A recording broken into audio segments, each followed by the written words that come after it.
La UEFA ya tiene un plan para terminar la Champions League y nosotros te aclaramos el panorama. Con números precisos, te decimos cómo afectó el COVID-19 el valor del mercado en el fútbol. Seguimos revisando los prospectos de la NFL de cara al próximo draft.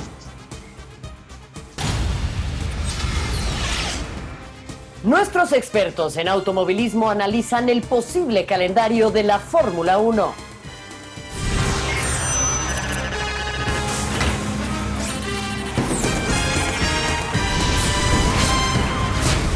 ¿Cómo están? Qué gusto saludarles a través de las pantallas de Central Fox, obviamente en distintos dispositivos, cada uno quedándose en casa y con el gusto de siempre llevándole lo más relevante en cuanto a información deportiva se refiere. José Pablo Cuello, te abrazo con mucho gusto a la distancia, me da mucho gusto saludarte. ¿Cómo estás? Igual, Marion. Un saludo para ti, para toda la gente que a través de las redes sociales se mantiene en contacto con nosotros. Y bueno, pues listos en esta jornada dominical, otra semana que concluye, faltarán algunas más en este confinamiento, trabajando desde casa, pero por supuesto haciendo quienes podemos lo que se puede para que esta pandemia se pueda controlar lo más pronto posible. Y el mundo del deporte sigue también a la espera, aunque por supuesto todos los días hay noticias, hay información. Sí, y hablando de pandemia, bueno, pues uno de los centros epicentros de esta situación y uno de los países más afectados fue Italia. Desde muy temprano en este año empezaron a registrarse casos que fueron creciendo y llevando a este país a una situación de franca desesperación. Ahora, al menos en el mundo del deporte, parece que empieza a verse una luz al final del túnel. La Serie A ha encontrado aparentemente una manera de poder reanudar actividades en medio de una situación que a todos preocupa y que particularmente al mundo del fútbol lo ha dejado muy expuesto. Lola Hernández tiene el reporte. Saludos. El Manchester Real Madrid, Barcelona Nápoles, Bayern Chelsea, Juventus Olympique de Lyon se disputarán, según Sky Sport, el 7 y el 8 de agosto. Los partidos de cuartos de final de la Liga de Campeones se jugarán el 11 y el 12, la vuelta 14 y 15. Les recordamos que en cuarto ya están clasificados el Atlético de Madrid, PSG, Leipzig y el Atalanta. La ida de semifinales será el 18 y 19 y la vuelta 21 y 22. Fechas que publica, insistimos, Sky Sport. Ayer les comentamos que el día 29 de agosto sería la final en Estambul. La Europa League se retomaría unos días antes, el 2 o el 3 de agosto. La ida de los cuartos se jugaría el 10 y la vuelta el 13, con las semifinales una semana más tarde, 17 y 20. Y la final el 27 de agosto en el Gans Arena de Polonia. El martes se reúne en todo caso la UEFA con las 55 federaciones miembro, el miércoles con los clubes de la ECA y las ligas europeas. Puede que para entonces sepamos oficialmente si el mes de agosto se convierte en el mes de la Liga de Campeones y de la Europa League. Y mientras en Italia trabajan a destajo para volver a los entrenamientos y a la competición. La Gazzetta dello Sport publica en exclusiva el documento que la Comisión Médico-Científica de la Federación de Fútbol Italiana, compuesto por cierto por 47 páginas, ha enviado a los clubes, en el que indican el protocolo que tendrán que seguir escrupulosamente los 20 equipos de la Serie A, los árbitros y todos los trabajadores implicados. Todo esto con permiso del gobierno. Exámenes médicos y confinamientos en ciudades deportivas o en hoteles en el caso de no tenerla. Distancia de seguridad de 2 metros para cualquier tipo de entrenamiento, preferiblemente dicen que al aire libre. Mascarillas y guantes cuando tengan que ser atendidos por fisios o médicos. Duchas en habitaciones individuales y mucha desinfección en todas las zonas. Permisos estrictos de acceso a cualquier área y reuniones y ruedas de prensa telemáticas. En el documento se adjuntan gráficos, tipos de mascarillas, absolutamente todos los detalles para evitar el contagio. Evidentemente, todos pasarán varios exámenes médicos. Y terminamos con buenas noticias, porque el Guham Zal de la Superliga Chica de Fútbol, después de 104 días de exilio, ha vuelto a su casa. El equipo, entrenado por el español José Manuel González, estaba de pretemporada cuando comenzó en esa ciudad china la pandemia. El miércoles ya se entrenarán, así que son buenas noticias. Reportó para Central Fox desde Madrid, desde España. Cuídense. Muchas gracias a Lola y también allá en España. Nuestro compañero Daniel Gironés nos habla de cómo están las cosas de cara a lo que podría ser la reanudación del torneo. Hoy se hablaba de que en el seno del Real Madrid hay preocupación porque sienten que esa derrota hacia el final de lo que fue la actividad previa a la suspensión contra el Betis podría costarles el título en caso de que el campeonato no pudiera reanudarse. Por ahora se están haciendo las gestiones y hombres que no tienen, hay que decirlo con claridad, una buena relación, ni mucho menos, como el señor Tebas y el señor Rubiales, quien encabeza la liga y quien encabeza la federación, han estado en conversaciones, han estado en pláticas, buscando la mejor solución para todas las partes, tratando a la brevedad posible, mientras la situación en términos de salud lo permita, de poner en marcha de nueva cuenta la actividad futbolística en territorio español. Daniel Gironés, te saludamos con gusto, un abrazo. Un saludo, 38 días confinados en Barcelona y hoy hemos tenido una reunión del Consejo Superior de Deportes con Irene Lozano, también con el presidente de la Real Federación Española de Fútbol, Rubiales, y también el presidente de la Liga, Javier Tebas. Bueno, pues parece ser que después de 8 horas de reunión telemática han conseguido llegar a un acuerdo y parece que han llegado al acuerdo de principio. Por lo tanto, Irene Lozano ha conseguido que tanto Rubiales como Tebas entierren el hacha de guerra. Veremos en las próximas reuniones si se llegan a acuerdos para que se pueda finalizar esta liga, que eso es lo que desean tanto Rubiales como Javier Tebas. En cuanto a Tebas, bueno, la semana pasada presentó ese protocolo de 23 hojas a los clubs y ha trascendido alguna de las cosas que ponían este protocolo, como por ejemplo que a partir del primer entrenamiento y en un mes se empezaría a disputar la liga, y también que como fecha tope tienen el 28 de junio para iniciarla, si no se acabaría suspendiendo. Recordemos que el gobierno español hace pocas fechas ha incrementado el estado de alerta hasta el 9 de mayo. Desde Barcelona, Daniel Gironés para Central Fox. Y hablando de fútbol europeo, es para mí un gusto dar la bienvenida a Ricardo Murguía y a Carlos Sequeiro a este segmento para hablar de noticias en torno a la UEFA Champions League y la UEFA Europa League. El Ceferin no quita el dedo del renglón luego de que se filtrara que había mencionado que todas las ligas tenían que terminarse para el 3 de agosto, salió al quite la FIFA, dice que todas se pueden autodeterminar y por lo pronto se habla entonces de que agosto podría ser el mes llamado a reanudar las competencias europeas, finiquitarlas lo más rápido posible para que la nueva temporada arranque en octubre. Y a mí de repente me parece que vivimos en el mundo del delirio, Ricardo. Carlos, te saludo con mucho gusto, porque ¿cómo vamos a lograr que en un mundo que sigue en confinamiento los atletas salgan para podernos divertir mientras estamos en casa? Es así, Marion, tienes toda la razón. Te mando un fuerte abrazo a ti, por supuesto, a Carlos Sequeiro y a toda la gente de Central Fox. A ver, esta semana la UEFA se va a reunir con las 55 federaciones involucradas. Y Ceferin lo que pretende es esto que tú ya citas, ¿no? El implementar el calendario a fin de que las ligas culminen en junio y julio, y entonces sí, en agosto poder dar solvencia a lo que resta de la UEFA Europa League y de la UEFA Champions League. Hay dos vertientes muy importantes, por lo que Ceferin y todos los directivos de la UEFA están empujando hacia adelante esta propuesta, al margen, por supuesto, de la situación sanitaria. La primera es tratar de minimizar el impacto financiero que representa el que esta campaña de la UEFA Champions League no termine. Se habla de más de 1.000 millones de euros en caso de que no se pueda disputar, y en caso de que sí se dispute, obviamente sin público, habría una pérdida aproximada de 130 millones de euros. Es decir, pérdida va a existir, pero lo que están tratando es de minimizar la situación. Y del otro lado, el interés también de la UEFA es que culminen las ligas para poder empezar la planificación del próximo torneo, porque hay que recordar que más o menos, aproximadamente, estamos hablando de 2 meses para que se puedan disputar todos los compromisos de las fases previas. Por eso es que Ceferin también está tratando de impulsar o de animar a que las ligas, de alguna manera, si es que los gobiernos así lo permiten, bueno, pues se reactiven de inmediato, a fin de conocer quiénes son los equipos con boletos para el siguiente torneo. Sí, Carlos, esto es un tema muy interesante, ¿no? Porque si bien se había ya hablado de que el factor de jugar de local o de visitante ya en el fútbol moderno no tenía el mismo peso, la realidad es que las llaves que están a la mitad sí van a significarle a los equipos que tengan la oportunidad de jugar fuera de casa tal vez una pequeñita ventaja en una de esas, dependiendo de cómo se maneje, ¿no? ¿Cómo estás, Mario? Un saludo para ti, para Ricardo. Sí, Sí, realmente, bueno, a ver, la Champions y la Europa League jugada en agosto, estamos en abril, parece que sí, ¿verdad? Mayo, junio, julio, sí, parece que da tiempo incluso para entrenar. Hay que recordar que la Europa League está a la mitad, algunos partidos ni siquiera se fueron la ida, tienen que jugarse la ida y otros la vuelta. La reunión de la próxima semana deberá depender de los votos de 16 federaciones porque son los países que están involucrados en estos torneos europeos. La Bundesliga y la Liga Española dicen 4 de mayo para empezar a entrenar. Parece muy pronto para mí, 4 de mayo. Estamos hablando de prácticamente 3 semanas. No lo veo así. Quizás se recorra un poco más.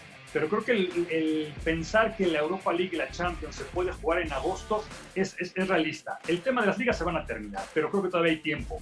Ahora, hay algo muy importante que es el clima en Europa. Y ya nos los platicaba algún día Dani Gironés. 40 grados jugando en España o 40 en Italia o en Alemania es medio complicado. No están acostumbrados los jugadores a jugar en ese tema de temperatura. Es otro problema más que está ahí en la mesa de la UEFA.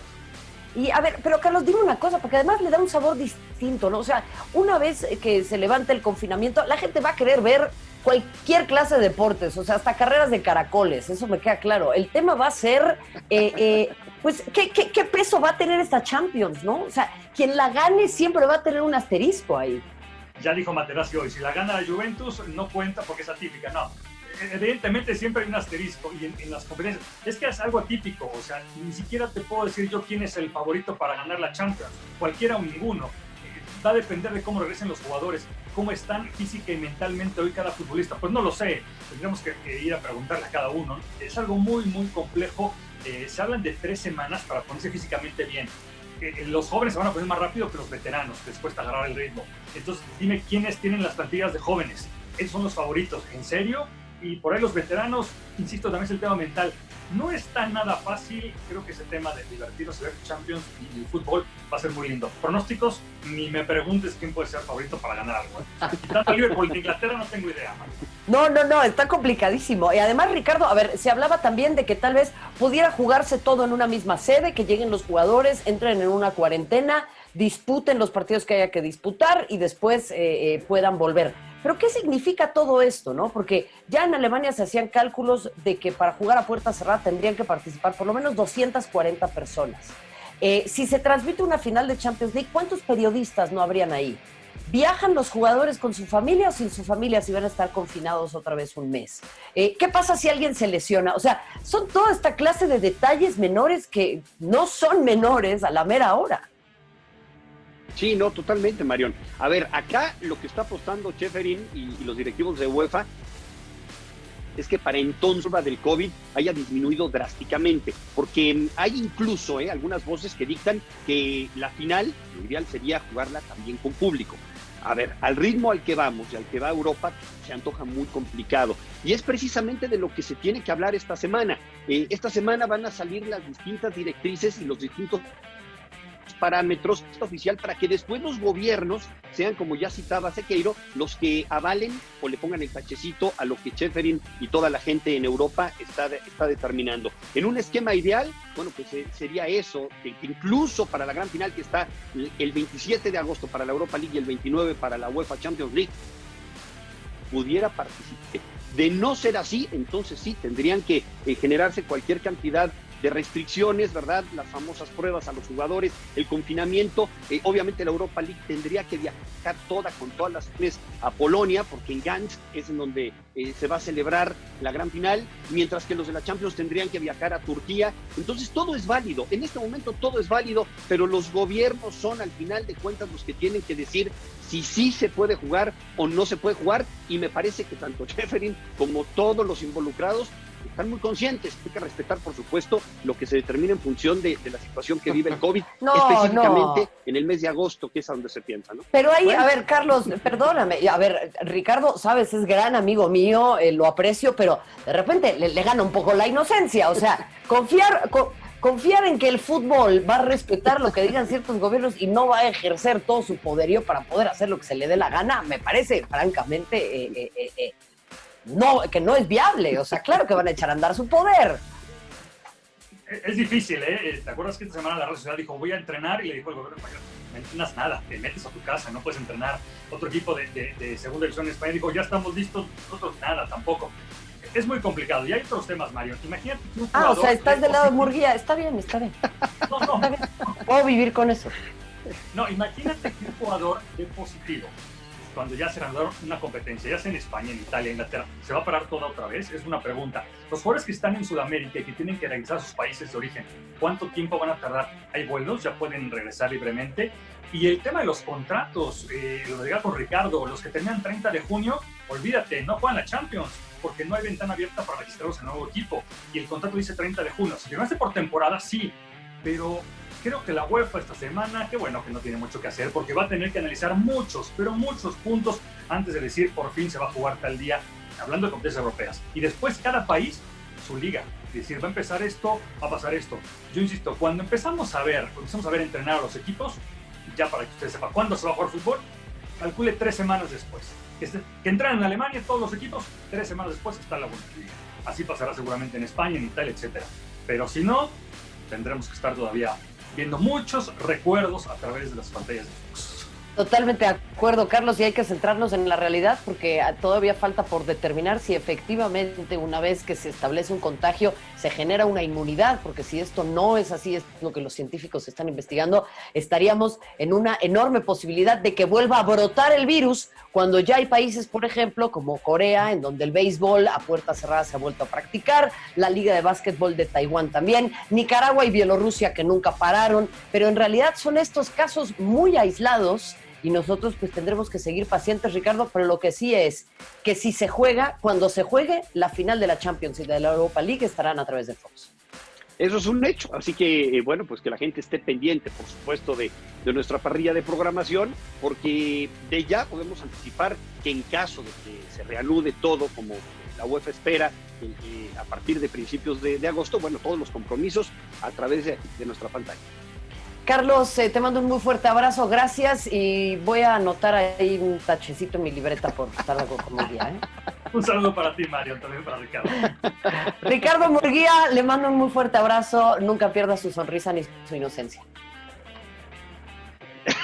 Muchas gracias, Mario Reimer. Un abrazo para ti, para Sequeiro, otro para José Cruz, amigos de Pitacos. Bueno, pues así entonces sigan ustedes navegando y en un momentito ya regresamos con más de Central.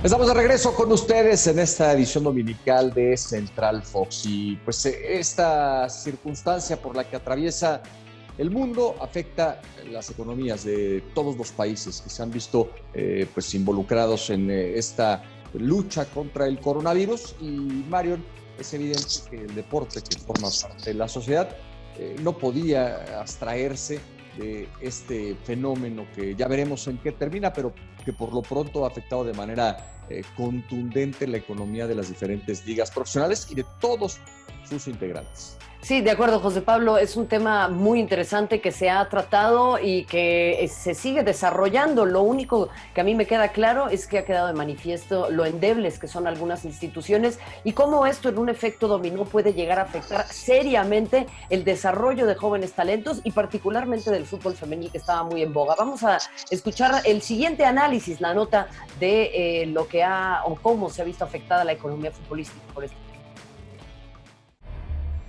La crisis económica dentro del fútbol a causa del COVID-19 no frena. Ahora se estima que la valoración de todos los jugadores a nivel mundial se reduzca poco más de 9.000 millones de euros. Y en el caso de los futbolistas de la Liga MX se depreciaron casi 150 millones, una contracción aproximada del 19%. La plantilla de Tigres es la más golpeada. El cuadro regio perdió más del 20% de su valor. León y Pumas completan a los 3 clubes con la mayor caída. En cambio, Juárez, Morelia y Chivas fueron los clubes menos afectados gracias a la juventud de sus plantillas. Justo ese factor fue tomado en cuenta por el portal Transfermarkt. Los nacidos a partir del 1 de enero de 1998 en adelante cayeron un 10%. El resto perdió casi 20%. Eso convirtió a José Juan Macías en el jugador más caro de la liga con un valor de 9 millones de euros, solo 1 millón menos a su costo anterior.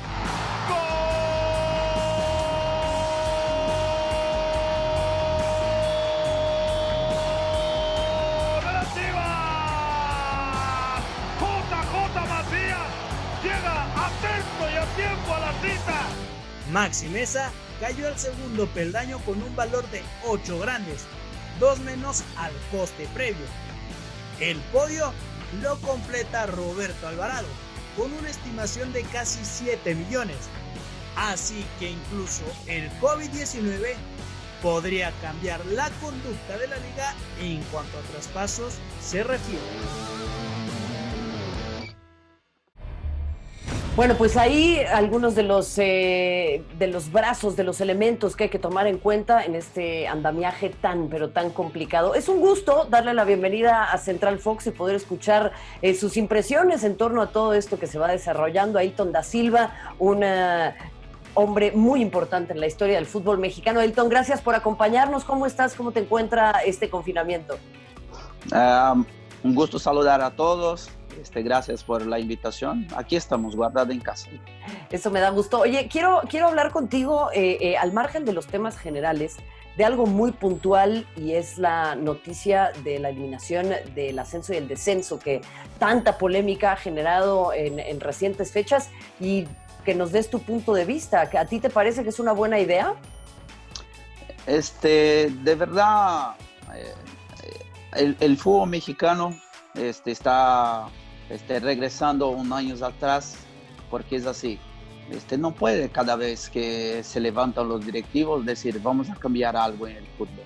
Tú lo ves la liga, lo que es la liga inglesa, lo que es la liga alemana, lo que es la española, no cambian de estatuto a cada cuanto.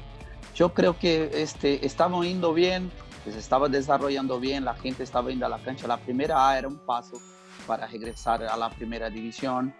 Había, me parece que 1 o 2 cupos que la gente iba a pelear para subir a primera división. Hay que tener esa competencia para regresar a las primeras planas. Es una competencia sana.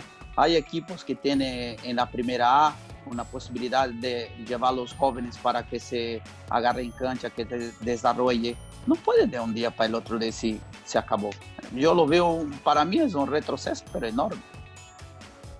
Oye, pero a ver, leíamos ayer un comunicado y quiero tu opinión al respecto, y si no lo viste, te doy algunos puntos de los que publicaba Alejandro Aragorri en redes sociales. Decía, esta división, la Liga de Ascenso, no era viable, los equipos tenían deudas, había solamente 2 escuadras, ninguna cumplía con los requerimientos para estar en primera división. ¿Qué dices a todo eso, ahí? Más un motivo para que la federación ayudara a esos equipos.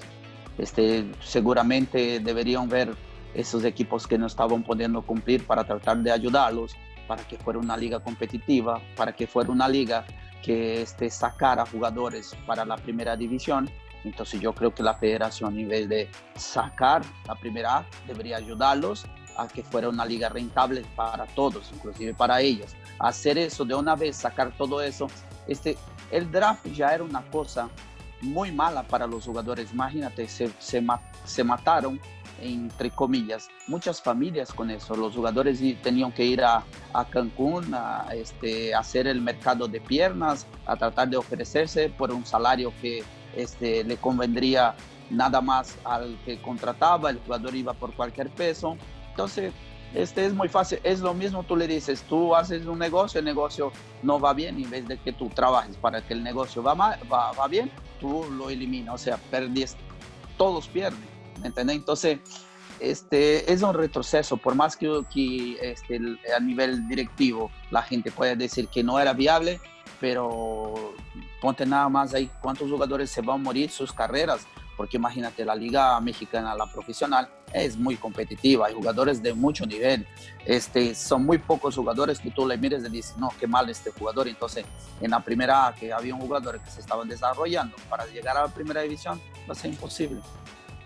Ahora, platícame una cosa, porque tú decías, bueno, se debió de haber trabajado, se debió de haber mejorado, pero a todas luces, y eso lo vimos en muchas ocasiones, la Liga de Ascenso y otras divisiones presentaban muchos problemas. ¿Cómo es que llegamos hasta acá? O sea, ¿por qué no puede existir en México algo debajo de la primera división que funcione? Mira, vamos a poner un ejemplo de España. Si no me equivoco, el Eibar, que es un equipo español, tiene un estadio para, no sé si son 8,000 personas, no quiero equivocarme, no sé cuántas personas. Y el Eibar juega contra el Barcelona, el Real Madrid en su cancha. Entonces, es una cuestión de ese desarrollo de la federación hacia los equipos. No podemos nada más ver a la primera división, porque el fútbol mexicano, la primera división, es competitiva y es maravillosa para nivel mundial. O sea, no pierde para lo que es una liga española, no pierde para lo que es cualquier liga. Incluso de las 10 ligas más grandes del mundo, México está ahí entre ellas. Entonces, es un trabajo de la gente, de la federación, del fútbol mexicano, de los directivos, tratar de que sea competitivo, tanto la primera división como la segunda división. Te imagínate lo bonito que es la Copa de España, que se juega equipos de la tercera, cuarta, quinta división contra el Barcelona, contra el Real Madrid, y eso hace con que los directivos hagan que el fútbol sea atractivo para todos. Entonces, para mí, deberían ser desarrollado un proyecto para tratar de ayudar a esos equipos de la primera división, de la segunda, de la tercera, para que ellos fueran acompañando la mentalidad de lo que es el fútbol mexicano, para tratar de que llegar a la primera división lo mejor posible. Oye, Ailton, estamos acostumbrados, lo haces tú y lo hacemos todos, ¿no? A voltear siempre hacia Europa. Son las ligas más competitivas, las más importantes. Hay, sin embargo, quienes opinan, y vuelvo un poco al comunicado del señor Irarrágorri, que por cercanía geográfica, por la enorme cantidad de aficionados mexicanos al fútbol que viven en aquel territorio, probablemente haga más sentido querer parecerse a lo que hace hoy la MLS, que es una liga que funciona sin ascenso y sin descenso, y tampoco les pasa nada, ¿o sí? Pero aquí el financiamiento de los clubes, tú sabes que, bueno, como dijiste, aquí los grandes jugadores lo trae la liga, no trae el club. Aquí es diferente. En México hay dueños. Aquí la MLS son varias personas, y cuando van a traer un jugador, el presupuesto es dividido entre los equipos, unos un poquito más, unos un poquito menos, pero para buscar los jugadores estrella, tiene que pasar por lo que es la cúpula de la MLS. No es como México, que tú le dices, lo voy a traer a Ronaldinho Gaucho, lo vas allá y lo buscas. Es totalmente diferente, ¿me entiendes? Ahora, yo creo que la Liga Mexicana es mejor do que la Liga Americana. No se está dando tal vez los resultados para eso, me parece bien, pero no hay comparación de lo que es la afición, de lo que es el fútbol, de lo que es la calidad. La Liga Mexicana es mucho mejor do que la Liga Americana. Ahora sí, tal vez en cuestiones de desarrollo, en el sentido de lo que es el profesionalismo de los clubes, aquí tal vez gane de México, ¿me entiendes? Entonces esa es la diferencia, pero el fútbol mexicano es 10 veces mejor que el fútbol americano, sin duda.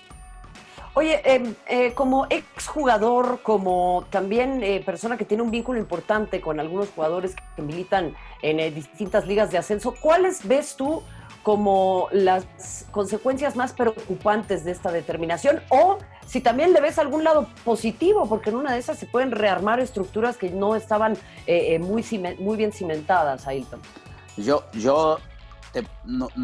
Tú tienes que preguntar, esa pregunta es para daqui 1 o 2 años, cuando vayamos a preguntar a los jugadores que se quedaron sin trabajo si fue bueno para ellos o no, porque nosotros de aquí platicar si fue bueno o si va a ser bueno, tenemos que esperar a ver lo que ellos van a desarrollar. Quién sabe, ellos nos sorprende, hace una liga maravillosa con equipos que van a dar de lo que hablar y tratar de desarrollar estos jugadores que quedaron sin trabajo. En este momento, lo que ellos hicieron fue dejar a muchísimos jugadores sin trabajo, sin empleo, sin poder llevar la comida a sus casas y preocupados por las cuentas, porque es así, el fútbol paró, pero las cuentas no, las cuentas siguen llegando, el agua, el luz, el cable, el internet, la escuela de los niños, a ver cómo ellos van a hacer para pagar ese tipo de cuentas, ¿me entiendes? Entonces, dentro de 1 año, 2 años, nosotros vamos a saber las consecuencias, si fue buena o si fue mala. Muy bien, Ayrton, pues un placer platicar contigo, te agradecemos mucho tu tiempo y habrá oportunidad de volver a hablar, como tú dices, que conforme vayan pasando los meses y los años de esta determinación que hoy se toma, la desaparición de la Liga de Ascenso. No habrá los próximos 5 años ascenso y descenso y ya veremos si esta es o no una buena decisión. Ayrton, un abrazo y gracias de nuevo. Gracias, y no queda dejar que todos los campeonatos del mundo hay es ascenso y hay descenso.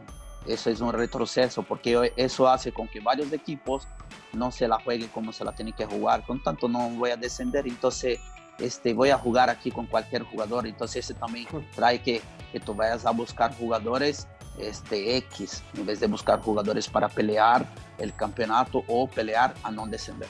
Te mando un saludo a todos y gracias. Gracias a ti, Ailton da Silva, hablando de la eliminación de los ascensos y descensos en el fútbol mexicano. Sigan navegando en Fox Sports, regresamos en breve a Central.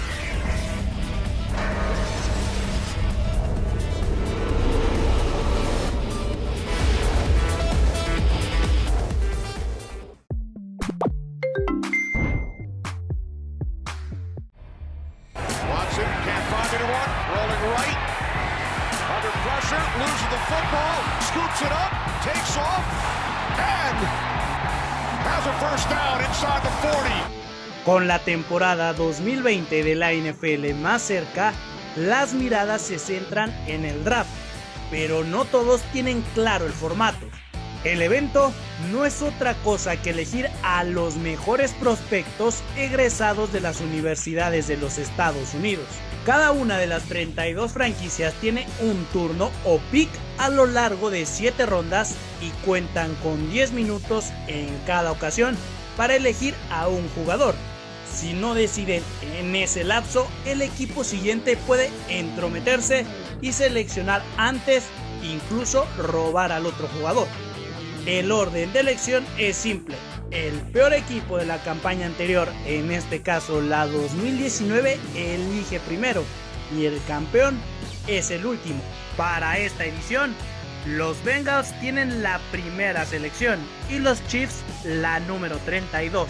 Otro factor importante son los cambios, ya que un equipo como los 49ers que eligen en el orden 31 pueden intercambiar con los Bengals la selección número 1, ofreciendo selecciones de la segunda, tercera o cualquier otra ronda y jugadores.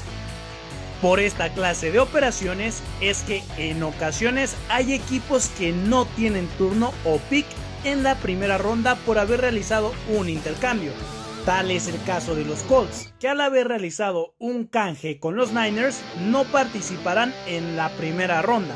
Y estos intercambios pueden darse durante el turno de un equipo, es decir, corre el reloj para los Cowboys y en ese momento pueden intercambiar el pick con los Dolphins sin ningún problema. Ahora solo te toca quedarte en casa y disfrutar del draft que se realizará del 23 al 25 de abril.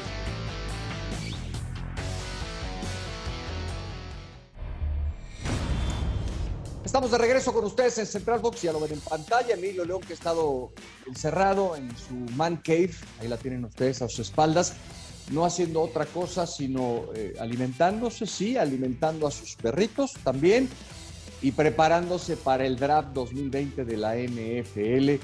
Emilio León, es un placer tenerte en esta transmisión especial a través de las redes de Central Fox para que sigamos recorriendo lo que para ti son 10 de los jugadores más importantes de cara a este reclutamiento colegial. ¿Cómo estás y a quién le toca el turno esta noche? Bien, José Pablo, me da gusto también saludarte, alimentándome también de información, ¿no? Eso es importante, claro, porque llega el draft de la NFL, es el último fin de semana, digamos, sin fútbol americano, sin este reclutamiento colegial, la edición 85, y hoy llegamos al puesto número 4 de esta sección de 10 a 10 días, 10 prospectos, los 10 más importantes a 10 días, y hoy vamos a hablar, toca turno de Derrick Brown, 22 años de edad, tackle defensivo de la Universidad de Auburn, es senior, fue el jugador del año en la conferencia de Southeastern Conference, que es la más importante, si no es que de las más importantes del fútbol americano profesional, All American, y en los 3 calendarios previos fue titular. Es un hombre que te puede jugar en diferentes posiciones, básicamente lo alinean como tackle defensivo, como tackle nariz. Y en los últimos 5 años, desde que seleccionaron los Rams a Aaron Donald, se han seleccionado 104 tackles defensivos. Encontramos a 5 o a 6 que están cerca del nivel de Aaron Donald. Este hombre pudiera llegar a ser como Eric Armstead, como el mismo Vita Vea, como Kenny Clark, quizá como Chris Jones. Y vamos a revisar un poco en este gráfico por qué lo hemos nombrado un tackle defensivo multitask, que es un jugador de más de 1,95 metros de estatura, de más de 147 kilogramos, pero que no falla tacleos. Falló solo 5 de 139 en su carrera en la NCAA. Fue el mejor en los últimos 4 años, al menos en porcentaje, entre jugadores de la posición, con al menos 130 intentos de tacleo. Tacleos por tierra es muy efectivo, normalmente hace tacleos en solitario, fueron 75, tacleos para pérdida de yardaje fueron 33, top 10 este año en el SEC, y no es fácil que un jugador de línea defensiva, sobre todo en la posición en la que él juega, esté entre los 10 mejores. Generalmente son los linebackers o los alas defensivas. Presiones al quarterback, tuvo 96 en 4 años, básicamente 3 años, porque en su año de freshman jugó relativamente poco. Lo alinean en el hueco A 77 veces el año pasado, esto significa entre guardia y centro. Lo alinearon en el hueco B, que es en el paredón entre guardia y tackle. Lo alinearon como ala defensiva en técnica 3, técnica 5, técnica 7. Es un jugadorazo este hombre, Derrick Brown, que este año fue 4º en evaluación de acuerdo a Pro Football Focus entre linieros defensivos. El año pasado fue 9º, un año atrás 19º. Es el único que en 3 años consecutivos, José Pablo, fue top 20 de la nación. No debe de salir más allá de las primeras 10 selecciones colegiales. Muy bien, ¿habrá algún equipo que busque quizás avanzar en el draft para tomarlo? ¿Esperas que sea alguna de las escuadras que está originalmente entre los primeros 10? ¿Hacia dónde crees que lleve el destino a este joven de la Universidad de Auburn que parece tener todas las características como para ser uno de los mejores linieros internos en los próximos 5, 7, 8 años en la NFL? Mira, es claro y pareciera, de acuerdo a lo que escriben los beat writers de Carolina y de Jacksonville, que son sus 2 destinos más nuevos, ¿no? Quizá los destinos más favoritos para él y para su futuro agente. ¿Por qué razón? Porque su agente lo que está buscando es llegar a una defensiva que se plante 4-3. Nunca ha jugado en el colegial en 3-4. Y te repito, no puede jugar como tackle nariz, como tackle defensivo, lo puedes alinear un poco como ala defensiva. Y si lo pones como ala defensiva, pues no sé si va a brillar tanto, ¿no? Si lo pones a ser opacado por guardia y tackle, quizá no le vaya tan bien. Está probado, jugó contra TCU, jugó más de 20 partidos contra escuelas top 10. Yo lo veo llegando en la posición 9 a los Jaguares de Jacksonville, que han perdido en fechas recientes a muchos jugadores defensivos. El año pasado fueron la defensa 28 de la NFL, permitieron casi 140 yardas terrestres. Es el destino que le veo. Quizá antes sea Carolina, ¿no? Que buscan un tackle nariz, pero también necesitan la necesidad de un linebacker tras el retiro de Luke. Muy bien, Emilio, pues simplemente invitar a la gente a que siga la transmisión de Fox Sports el próximo jueves, la primera ronda del draft a partir de las 7 de la noche y por supuesto viernes las rondas 2 y 3, el sábado la conclusión de la ronda 4 a la ronda 7 para conocer el destino de los jugadores que habrán de llegar por esta vía a la NFL. Y después del draft, como tú ya lo decías, seguramente vendrá el anuncio del calendario y ya veremos qué tanto pueden ir avanzando los equipos en su etapa previa al inicio de la campaña. Por lo pronto, nadie tiene todavía permitido, y no estemos cerca de ese momento, regresar a sus instalaciones. Las 32 tendrán que abrirse al mismo tiempo, nadie puede adelantarse. Correcto, sí, es correcto, y bueno, esperando que sí sea una temporada completa, ¿no? Hace unas horas, el día de ayer, anunció el comisionado Goodell que él espera que sí se pueda hacer una temporada de 16 partidos y que inicie en el mes de septiembre. Ya veremos. Lo que sí te puedo adelantar es que el día de mañana vamos con el receptor número 1 rankeado, el 3 global de este reclutamiento. No es Jerry Jeudy, se trata de CeeDee Lamb de la Universidad de Oklahoma. Le tocó jugar con Baker Mayfield, le tocó jugar también con Kyler Murray y con Jalen Hurts. Los 3 prospectos, 2 de ellos que salieron como 1 global, Jalen Hurts al menos se va en segunda ronda. Muy bien, Emilio, pues lo estaremos esperando ansiosos. Aquí te esperamos el día de mañana. Por lo pronto, un abrazo y que la pases muy bien. Igualmente, abrazo. Bueno, pues ahí entonces uno más en el conteo, 10 prospectos en 10 días con Emilio León de cara al draft, que será el próximo jueves en su primera ronda. Usted lo podrá ver a través de Fox Sports. Aquí por lo pronto hacemos una pausa y ya volvemos.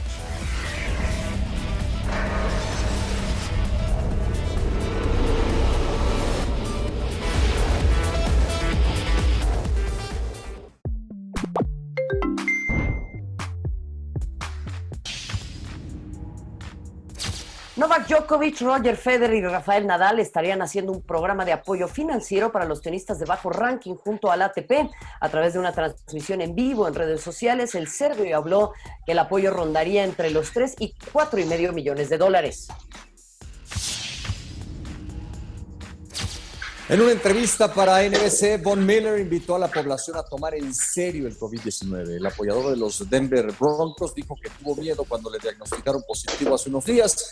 Miller agregó que con las medidas necesarias se pueden evitar muchos contagios. En una entrevista, Joe Kelly, ex-pitcher de Boston, negó que los Medias Rojas hayan espiado a otros equipos. En palabras del ahora pelotero de los Dodgers, si el equipo hubiera hecho trampa, hubieran arrasado en 4 duelos en la Serie Mundial sin ninguna entrada perdida. Y a través de un programa en línea, la BBC anunció que dará clases a los niños que permanecen en cuarentena en sus casas. El medio inglés dio a conocer que uno de sus profesores será Sergio Agüero, delantero del Manchester City, quien será el encargado de dar las lecciones de español. Bueno, y vamos a pasar a temas del deporte motor. La Fórmula 1, que también se ha visto indudablemente afectada por esta situación y que se ha puesto creativa queriendo ver cómo puede resolver los problemas de calendarización y sobre todo también los económicos. Para hablar de ello, Luis Manuel López, el querido Chacho, y también Juan Fosaroli desde Argentina. Chacho, me da mucho gusto saludarte y recuerdo mucho aquella conversación que tuvimos todavía en el set de Fox Sports Radio, en donde nos hablabas de lo endeble que es la Fórmula 1. ¿Cómo se presenta esta situación ahora varias semanas? ¿Cómo te va? Hola, ¿qué tal, Mario? ¿Qué tal, José Pablo? Saludos a todo el auditorio, a Juan también, por supuesto, allá en Buenos Aires. La verdad es que es muy complicado, Mario, porque como bien lo dices, desde que comenzó a brotar todo este problema, allá cuando estaba Juan, por ejemplo, con todo el equipo en el Gran Premio de Australia, se empezaron a conocer cifras, se comenzaron a conocer datos que son muy reveladores. Uno de ellos fue impactante, ¿no? Que fue la utilidad final de Fórmula 1 en el año 2018, que fue realmente muy, muy poco dinero, no más de los 20 millones de dólares. Y esto evidentemente nos hace pensar que las pérdidas económicas son un gran tema de aquí en adelante. Y creo yo, y salvo la opinión de Juan, que estará lógicamente muy bien informado, como todos sabemos, de primera mano allá en los circuitos, me parece que la Fórmula 1 está reservando obviamente un plan estratégico para este punto, para el punto de las finanzas, que es algo fundamental. Ha habido una serie de posturas, una de ellas muy importante por parte de Zak Brown, el director general del equipo McLaren, que dijo: podemos regresar a correr, podemos echar a andar la temporada de Fórmula 1 en 2020, no sé si con 15, con 18, con 10, con 8 carreras, pero hay un problema muy grave, que va más allá de que haya o no grandes premios. El tema es que pueden incluso desaparecer escuderías de Fórmula 1, y creo que sobre eso es sobre lo que se ha girado en los últimos días. Más vale, obviamente, cuidar el tema de salud, esperar a que las autoridades en los países liberen restricciones de viaje y todo esto, pero un punto muy importante es el tema de cómo va a continuar la Fórmula 1 hacia el 2021 y más adelante. Increíble. Juan Fosaroli, te saludo con mucho gusto. Háblanos de que también hay una idea de celebrar 2 grandes premios en un mismo fin de semana. Hola, Marian, José Pablo, ahí sí. Obviamente a este punto hay mucha creatividad.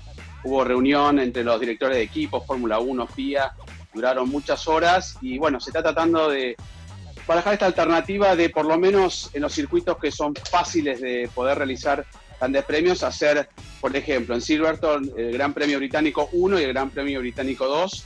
Y inclusive, bueno, ustedes saben, la primera carrera que está todavía no cancelada es el Gran Premio de Francia, pero por las restricciones que ahora hay en Francia, seguramente se va a cancelar. Y quedaría como primer Gran Premio en julio el Gran Premio de Austria, ¿no?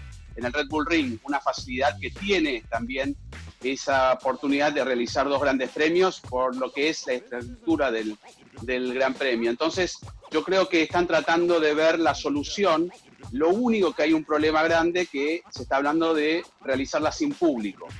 y eso cuesta mucho dinero a los promotores. Entonces se está pidiendo por parte de los que organizan los grandes premios alguna asistencia a la Fórmula 1, pero bien lo dijo Chacho, ¿no?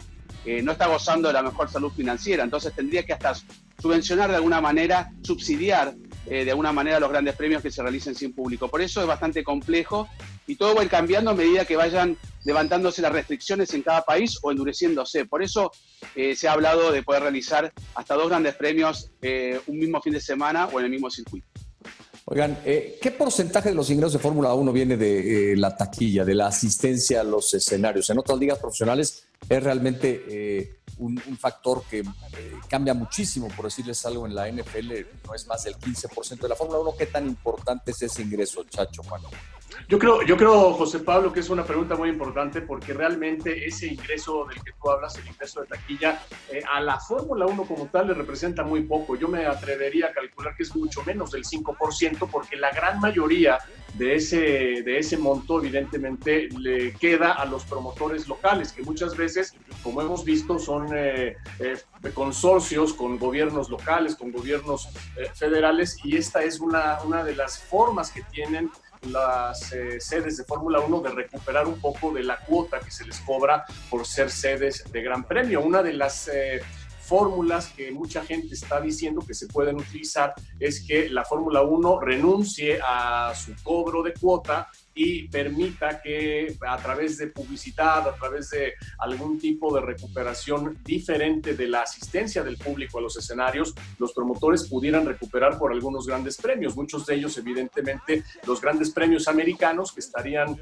en una situación por ese estilo, de acuerdo a cómo vaya evolucionando todo este tema de la pandemia. Juan, yo quisiera preguntarte, y obviamente también a Chacho, pero acercándome a ti en esta instancia, se habla mucho, por ejemplo, en otros deportes, de que se va a tener que realizar una pequeña pretemporada para que los atletas puedan volver a estar en forma, para que puedan estar en ritmo. ¿Qué representa este parón en términos deportivos para un piloto de Fórmula 1? ¿Cómo puede seguir estando más o menos en forma o se prevé también que haya un par de semanas para que se puedan poner a punto? Bueno, yo no creo, a diferencia de muchos deportes, que lo físico, obviamente la Fórmula 1 es un porcentaje muy alto, pero recordemos que hay un auto, ¿no? Hay un medio motor. Entonces, allí poder probar, poder hacer pruebas para ponerse a punto no va a suceder. Los pilotos se mantienen, es uno de los deportes que se puede simular con las carreras virtuales.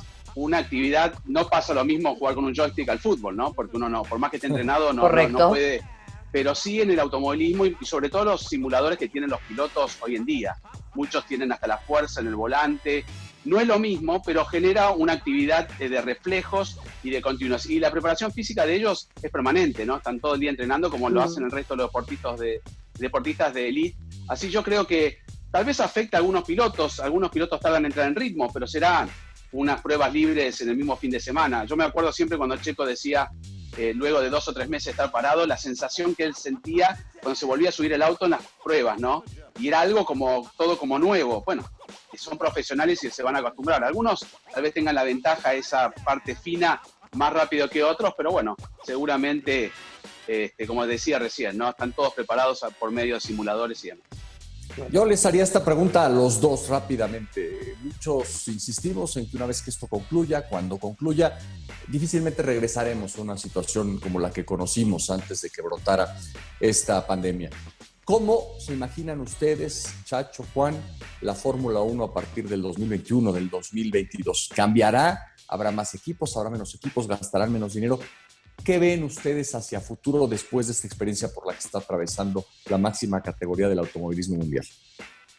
Pues yo veo, José Pablo, una Fórmula 1 donde, como tú dices, se va a gastar menos dinero forzosamente, ¿no? Van a tener que, de por sí ya veníamos con la inercia del nuevo reglamento que está suspendido, no en el tema de los presupuestos, el cual se está buscando la forma de regenerar otra vez un poquito más hacia abajo. Pero me parece que además de eso vamos a ver una Fórmula 1 que va a tratar o a intentar adoptar otro tipo de soluciones, como lo han hecho, por ejemplo, Fórmula E, en donde todo se hace el mismo fin de semana. Eso es imposible en Fórmula 1. uno, pero a mí me da la impresión de que a partir de aquí vamos a ver dos cosas que son muy importantes. Tal vez fines de semana más cortos o más compactos, podría ser entre sábado y domingo solamente, con clasificaciones, prácticas y carrera, pero también vamos a ver seguramente una participación más intensa de todas las plataformas digitales, todas las plataformas virtuales que han tenido mucho éxito en este parón. De acuerdo, Chacho. Juan, mandarles un muy fuerte abrazo, estando obviamente a la espera de que todo reanude, aunque como bien dice José Pablo, seguramente no será como lo conocíamos. Les mando un muy fuerte abrazo, cuídense, estén sanos y quédense en casa. Nos vemos en una próxima edición de Central Fox. Aquí con mucho gusto. Enorme, bueno, y un beso también a todos y nos quedaremos en casa. Exacto. Bueno, pues ahí Juan Fosaroli y Luis Manuel López el Chacho. José Pablo, tenemos una pausa. Ya regresamos, hay mucho más aquí en Central Fox, que se vaya.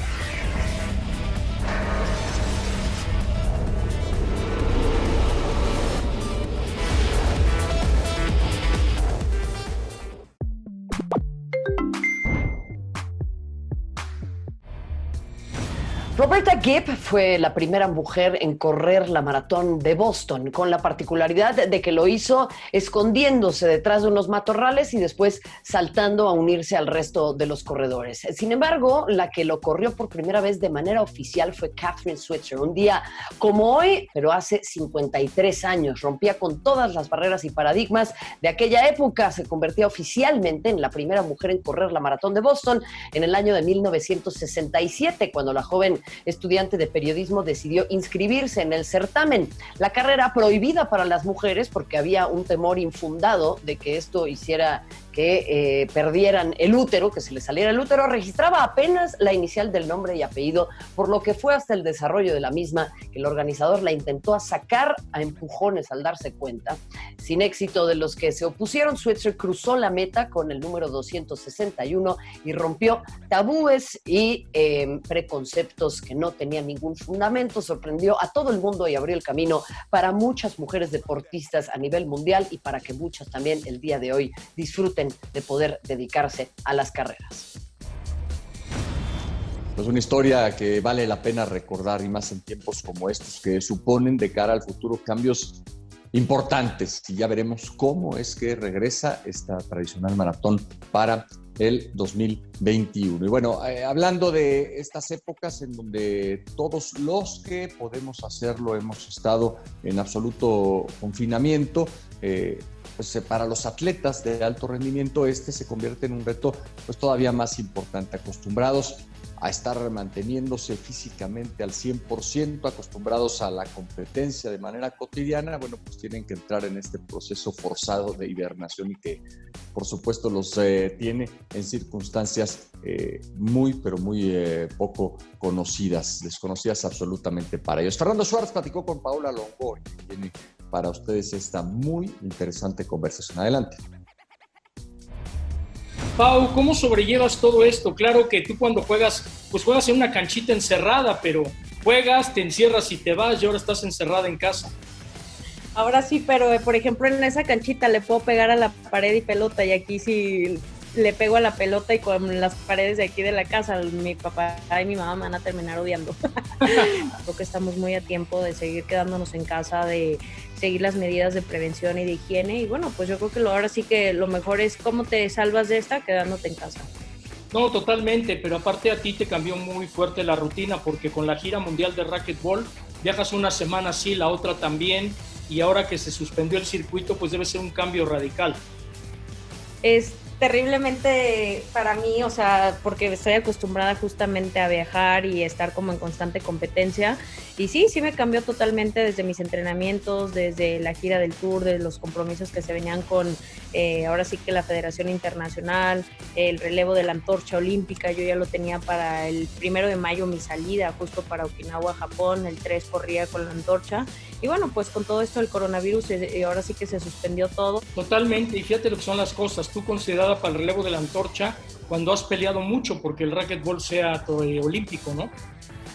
Sí, la verdad es que, bueno, cuando me dieron esa noticia para mí era una gran satisfacción ver que, pues, a pesar de que hay muchos atletas olímpicos, me dieran la oportunidad a mí de poder participar en este relevo.